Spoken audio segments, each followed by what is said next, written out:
और हाँ, सबसे बड़ी गलती क्या करते हैं, तो बिल्कुल पागल हो, नहीं करना चाहिए। अपने किसी भी दोस्त से बात मत करना, ये गलती मैंने भी करी थी अपनी नीट के टाइम पे। Last and the most important thing, ये बात दिमाग में बसा लो अपने। Hello guys, welcome and welcome back to my YouTube channel. I hope आप सभी अपने अपने घर पे हैप्पी और हेल्दी रहोगे। तो जैसे आप थंबनेल देख चुके हो कि आज हम किस बारे में बात करने वाले हैं, और एक बहुत अच्छा कोट भी है इसके बारे में कि failure is the best teacher.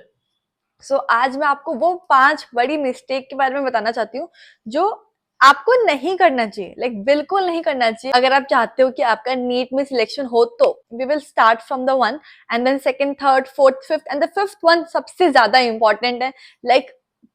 नहीं करना चाहिए। अगर आपने इन 5 में से कोई भी गलती करी ना, तो देयर आर चांसेस कि आपका नीट में सिलेक्शन कम हो जाए। तो बिना वेट करे हम स्टार्ट करते हैं 5 mistake that you should avoid to clear NEET 2026 exam. So the first mistake is एक से ज्यादा रेफरेंस बुक होना पढ़ने के लिए। देखो मैं समझाती हूँ।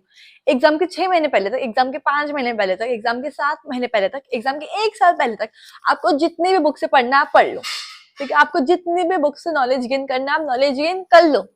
पर एग्जाम के 2 महीने पहले तक, एग्जाम के 1 महीने पहले तक, एग्जाम के 15 दिन पहले मैक्सिमम 2 रेफरेंस बुक होनी चाहिए जिससे आपको पढ़ना चाहिए। देखो, सबसे पहले फर्स्ट तो आपकी एनसीईआरटी ही होगी, और सेकंड हो सकती है आपकी, वो आपके पे डिपेंड करता है, या तो आपके नोट्स हो सकते हैं जो आपने खुद बनाए हो, जितना भी आपने पढ़ा हो उन सब के आपने एक नोट्स बनाया, तो एनसीईआरटी के अलावा उससे पढ़ना चाहिए। अगर आपने नोट्स नहीं बनाए हो तो उसके अलावा आई विल प्रेफर कि कोई भी कोचिंग लाइक XYZ, कोई भी कोचिंग, सारी कोचिंग अच्छी होती है। कोई भी कोचिंग के एक मॉड्यूल उठा लो जिससे आप पहले से पढ़ते हो आ रहे हो। ऐसा नहीं कि पहले आप किसी दूसरे कोचिंग के मॉड्यूल से पढ़ते थे, अचानक से एग्जाम के 2 महीने पहले आप किसी दूसरे कोचिंग के मॉड्यूल से बिल्कुल स्टार्ट कर रहे हो। ऐसा नहीं, वही मॉड्यूल उठाना, वही बुक उठाना जिससे आप पहले से पढ़ते हो आ रहे हो। अगर आप ना एग्जाम के 2 महीने पहले, 1 महीने पहले भी बहुत सारी बुक्स से, बहुत सारी मॉड्यूल से, डिफरेंट मॉड्यूल से पढ़ोगे तो क्या होगा, एक ही टॉपिक पढ़ना है। सपोज एक टॉपिक है जो आपने एनसीईआरटी से पढ़ा, अब उसी टॉपिक को आप दूसरी बुक से पढ़ोगे, फिर वापस दूसरी बुक से पढ़ोगे। भाई आपके पास ऑलरेडी बहुत कम टाइम बचा है अब, और अभी भी आप एक ही टॉपिक को 3-3, 4-4 बुक से नहीं पढ़ सकते हम। अब इट्स टाइम टू रिविजन।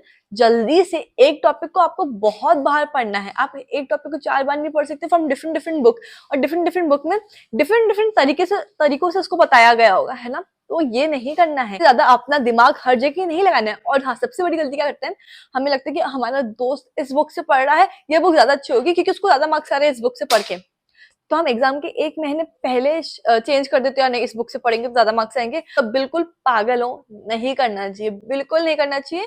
उसको बहुत टाइम हो गया उस बुक से पढ़ते हुए। अगर आपने एग्जाम के 1 महीने पहले एक नई बुक उठाओगे, आपके लिए बिल्कुल डिफरेंट होगी, बिल्कुल नई होगी चीजें।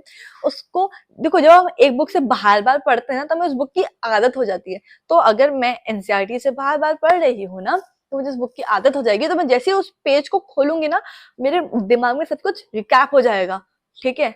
सेकंड टाइम वापस खोलेंगे और अच्छे से रिकैप होगा। बट वैसे अगर हम कोई नई बुक को लेके आते हैं तो हमें इतनी जल्दी हमारे माइंड इसको रिकैप नहीं कर पाता है, नई बुक इंट्रोड्यूस नहीं करनी है। Okay, so this is the first mistake जो आपको अवॉइड करना है। आते हैं हम सेकंड मिस्टेक पे।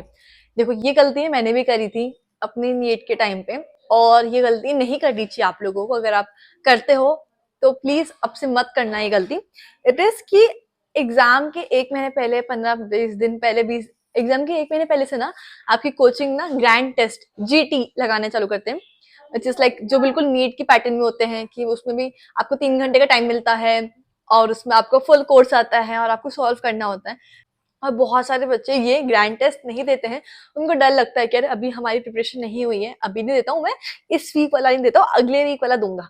फिर अगला वीक आता है और फिर सोचते हैं कि यार अभी भी थोड़ी यार बच्चा है यार, अभी भी मैं फुल्ली प्रिपेयर्ड नहीं हूँ, मैं अगले वीक दूंगा। फिर वापस अगला वीक आता है, फिर वापस यार अभी भी मैं प्रिपेयर नहीं हूँ, अभी मेरे पास बायो का एक चैप्टर और रिवाइज करना बचा है, और फिजिक्स का एक और चैप्टर रिवाइज करना बचा है। ये जब रिवाइज हो जाएगा तब मैं दूंगा, और वो दिन कभी भी नहीं आता है। वो लोग कभी भी GT नहीं दे पाते हैं ऐसे करके, है ना। सो ये बिल्कुल नहीं करना है। ग्रैंड टेस्ट में देखो होगा ऐसा, आपकी प्रिपरेशन नहीं होगी, है ना। आपको लग रहा हो कि अभी भी मेरा फिजिक्स के 2-3 चैप्टर, बायो के बहुत सारे चैप्टर्स बचे रिवाइज करना, और फिर अगर मैं रिवाइज करके नहीं जाऊंगा तो मेरा ग्रैंड टेस्ट अच्छा नहीं जाएगा। एंड ऑफ कोर्स होगा ऐसा, बट उसके लिए उस चीज से आपको डीमोटिवेट नहीं होना है। बताओ क्यों?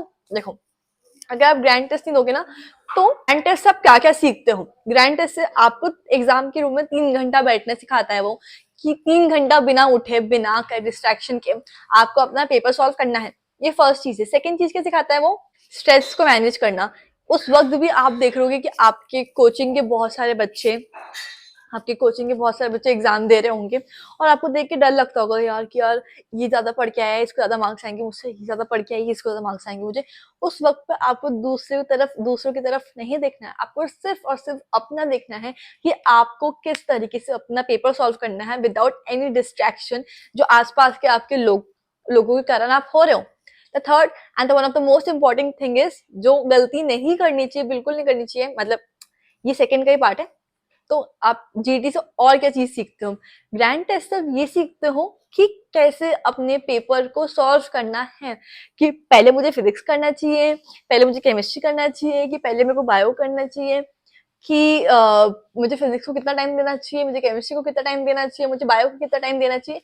ग्रैंड टेस्ट बार बार देख के ये चीज में आप माहिर हो जाते हो, आपको समझ में आ जाता है कि आपके लिए कौन सा तरीका बेस्ट है।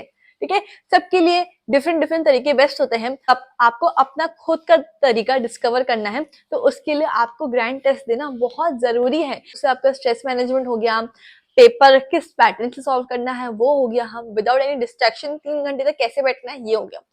और अब आप मुझे बोलोगे कि यार जब ग्रैंड टेस्ट में कम मार्क्स आते हैं तो बहुत ही डीमोटिवेशन फील होता है यार, कि यार बाकी मेरे फ्रेंड्स को तो बहुत अच्छे मार्क्स आ रहे हैं, पर मेरे को बहुत कम मार्क्स आ रहे हैं। अगर मेरे फ्रेंड्स को 600 मार्क्स आ रहे हैं, 500 मार्क्स आ रहे हैं, तो वहां पे मेरे को 300 मार्क्स आ रहे हैं, 200 मार्क्स आ रहे हैं, 400 मार्क्स आ रहे हैं, तो और मैं डिमोटिवेट हो जाता हूँ, तो मैं इसलिए ग्रैंड टेस्ट नहीं देता हूँ।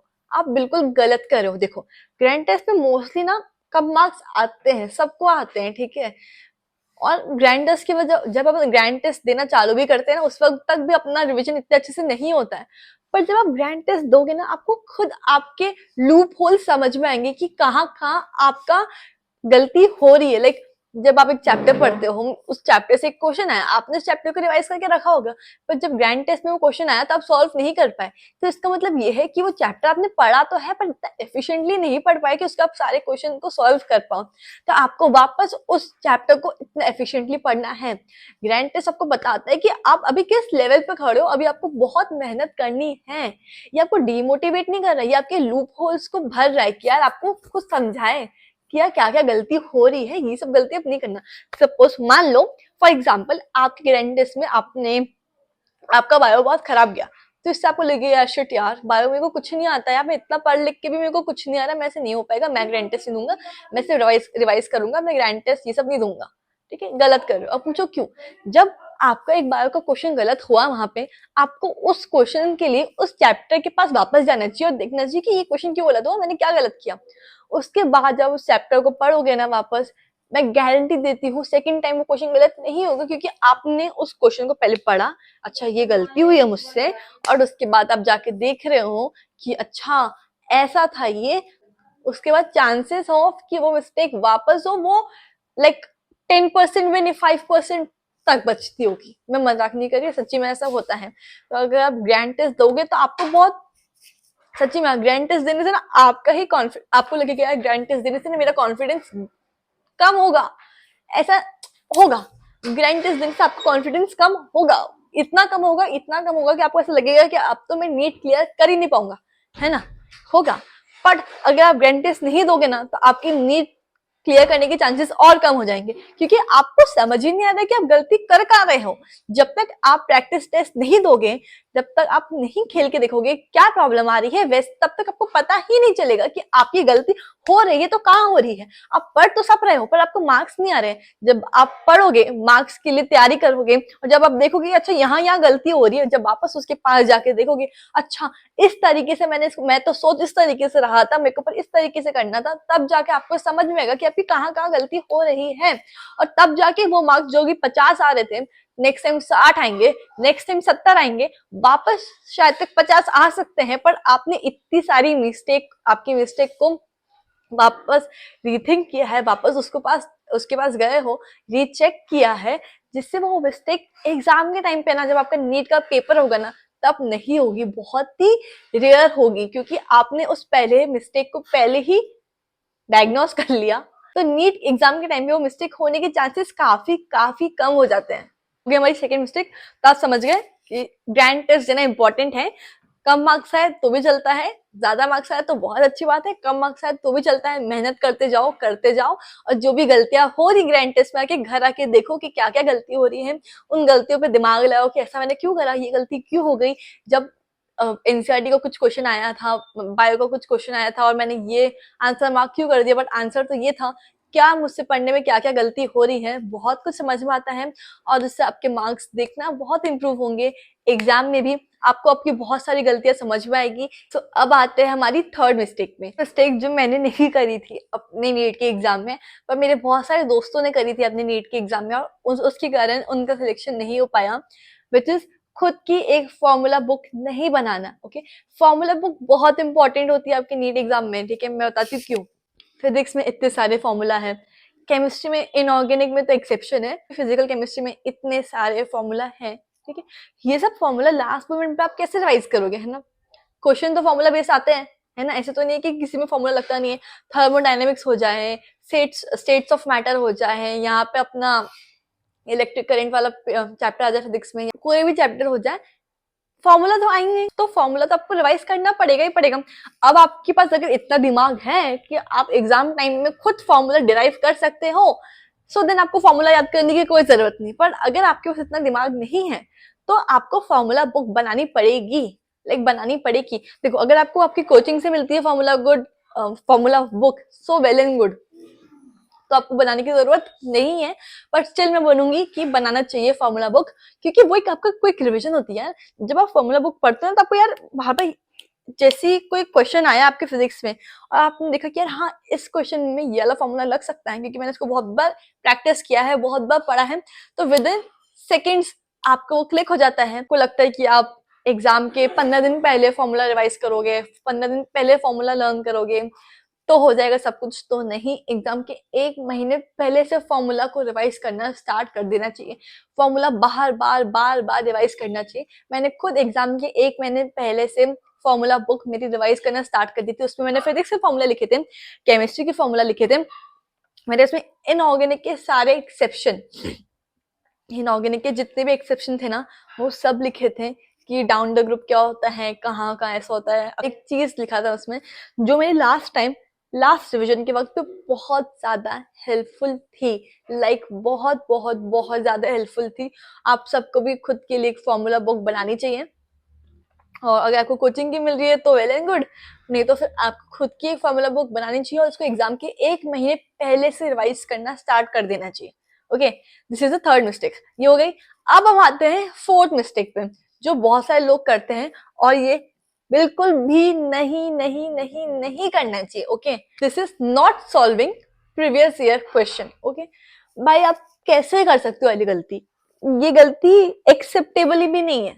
प्रीवियस ईयर क्वेश्चन ना भगवान है, ठीक है, और भगवान को पूजना पड़ता है, वैसे ही प्रीवियस ईयर क्वेश्चन को करना पड़ता है। आपको आपके नीट एग्जाम के पिछले के, मैं तो बोलूंगी 20 साल, पिछले के 12 साल तक के सारे पेपर उठा के करना चाहिए। ठीक है, चाहे सिंपल पेपर हो चाहे डिफिकल्ट पेपर हो। क्या एक चीज कॉमन होती है तो क्या, क्वेश्चन का वो नंबर चेंज कर देंगे, तो क्वेश्चन का जो पैटर्न होता है ना, जो उसका बेस होता है ना, वो बहुत सेम होता है। वो जो कंसेप्ट होता है ना, वो बहुत सेम होता है। जो कंसेप्ट 2020 में आया होगा वो कंसेप्ट 2025 में भी आया होगा। मतलब क्वेश्चन को किस तरीके से सॉल्व करना है उसकी अप्रोच सेम होती है। और previous year paper, previous year question आपको वो अप्रोच सिखाता है कि एक क्वेश्चन को कैसे सॉल्व करना है। नंबर में चेंज आएंगे, क्वेश्चन चेंज होगा, बट उसको सॉल्व करने का तरीका मोस्टली सेम होता है ना। इसलिए प्रीवियस ईयर क्वेश्चन तो करना ही चाहिए यार। प्रीवियस ईयर क्वेश्चन तो लाइक इज अ मस्ट। अगर आपको नीट क्लियर करना है, आपको नीट भी क्या, आपको जेई मीन्स कुछ भी क्लियर करना है ना, तो आपको प्रीवियस ईयर क्वेश्चन तो करना ही चाहिए, लाइक करना ही चाहिए। और एक बार नहीं, 2 बार नहीं, 3 बार भी करोगे ना तो भी बहुत अच्छी बात है। प्रीवियस ईयर क्वेश्चन इतने ज्यादा इंपॉर्टेंट होते हैं नीट में नीट में सच्ची में पुराने क्वेश्चन को उठाते हैं, उसको नंबर चेंज करते हैं, उसको थोड़ा सा और क्वेश्चन का पैटर्न मतलब क्वेश्चन का तरीका, बोलने का तरीका चेंज कर देते हैं, पर the concept remain the same. किस तरीके से उस क्वेश्चन को सॉल्व करना है वो चीज सेम रहती है। तो प्रीवियस ईयर क्वेश्चन करना बहुत इंपॉर्टेंट है। अगर आप नीट में सिलेक्शन चाहते हो ना, तो प्लीज अभी से ही प्रीवियस ईयर क्वेश्चन स्टार्ट कर देना, और एग्जाम के 1 महीने पहले, एग्जाम के 2 महीने पहले से तो बिल्कुल बिल्कुल बिल्कुल प्रीवियस ईयर क्वेश्चन स्टार्ट कर देना सॉल्व करना, ठीक है। इसमें गलती नहीं करनी है, ठीक है। And last and the most important thing, वो मिस्टेक जो आपको बिल्कुल भी नहीं करनी है अगर आप चाहते हो कि आपका नीट में सिलेक्शन हो तो, and it is don't compare your self.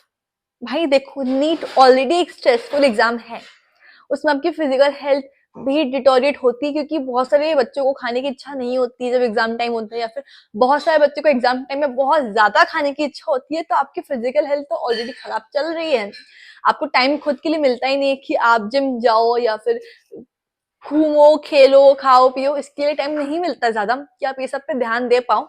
ऊपर से आपकी मेंटल हेल्थ भी खराब रहती है, और इस टाइम पे ना आपको ये तो दिमाग में बैठा लेना चाहिए कि don't compare your self with your other friends, your other colleagues, your other batchmate. अब मैं बताती हूँ क्यों। मान लो कि तुम्हें एक एग्जाम में, तुम्हें अपनी नीट के ग्रैंड टेस्ट में आया 600 मार्क्स, है ना, और तुम्हारे दोस्त को आ रहे हैं 650 मार्क्स।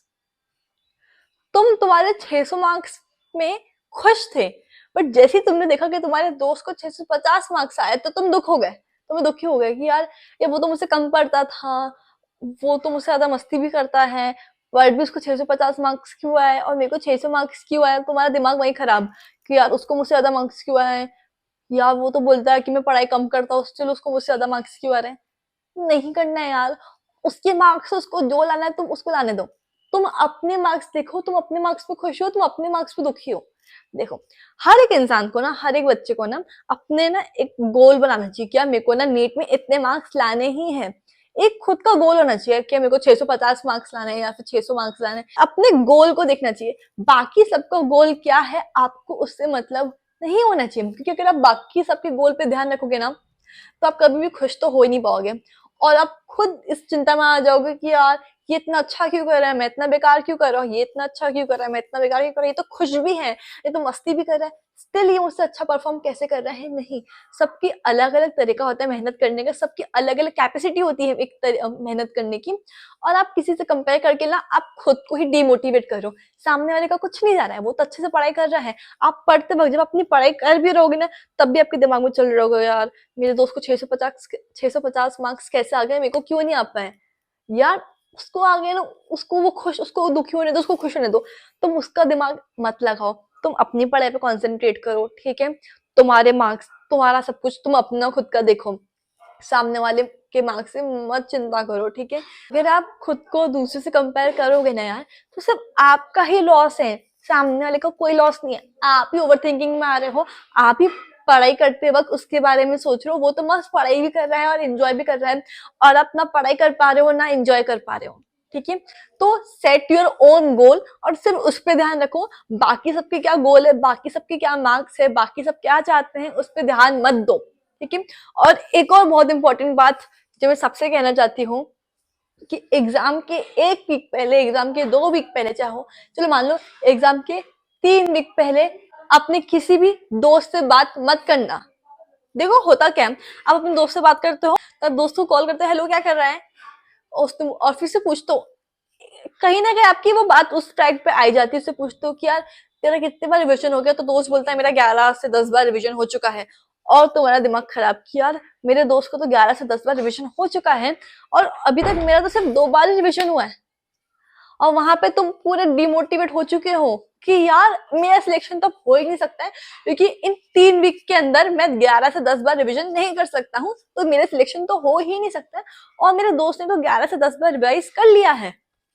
देखो भाई, सबका रिवीजन करने का तरीका डिफरेंट होता है, सबकी क्वालिटी पे डिपेंड करता है, क्वांटिटी पे डिपेंड नहीं करता है। क्या पता तुमने वो 11 से 10 बार जो उसने रिवाइज करा है, वो उसने ऐसे जल्दी जल्दी जल्दी जल्दी में रिवाइज करा हो, तुम्हें क्या पता।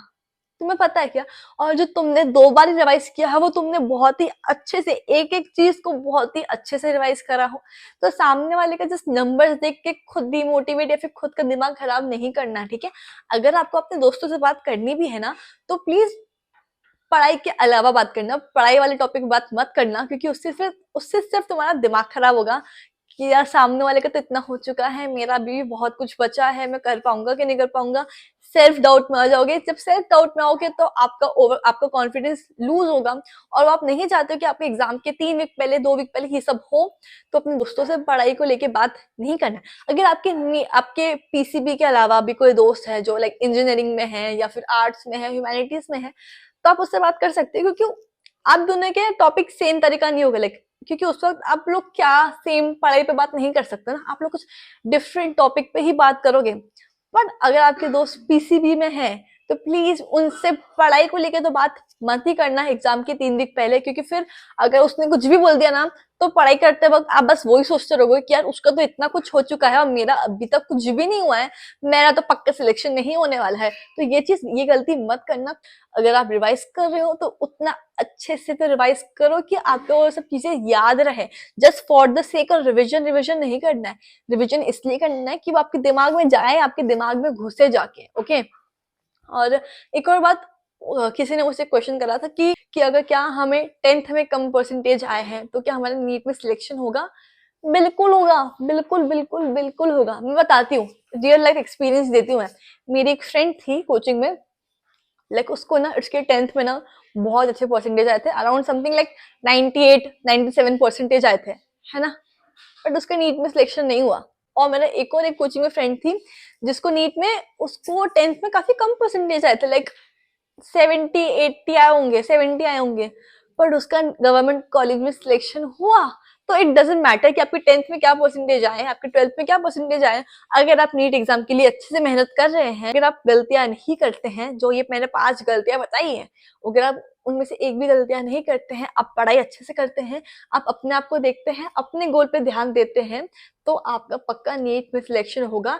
डजेंट मैटर कि आपको 10th में क्या परसेंटेज आए हो, आपके 9th में क्या परसेंटेज आए हो, आपको 12th में क्या परसेंटेज आए हो। आपका एग्जाम में, अगर आपने इस एग्जाम के लिए मेहनत करी है दिल से, शिद्दत से, तो आपका पक्का नीट में सिलेक्शन होगा, पक्का होगा। All for today's video. I hope आप सभी को मेरा ये वीडियो पसंद आया हो, एंड अगर आपको वीडियो अच्छा लगा हो, अगर आप चाहते हो मैं ऐसे और वीडियोस बनाऊं, तो कमेंट डाउन कि आप किस टॉपिक पे क्या और जानना चाहते हो उससे, अबाउट नीट और अबाउट एमबीबीएस लाइफ और something else apart from this.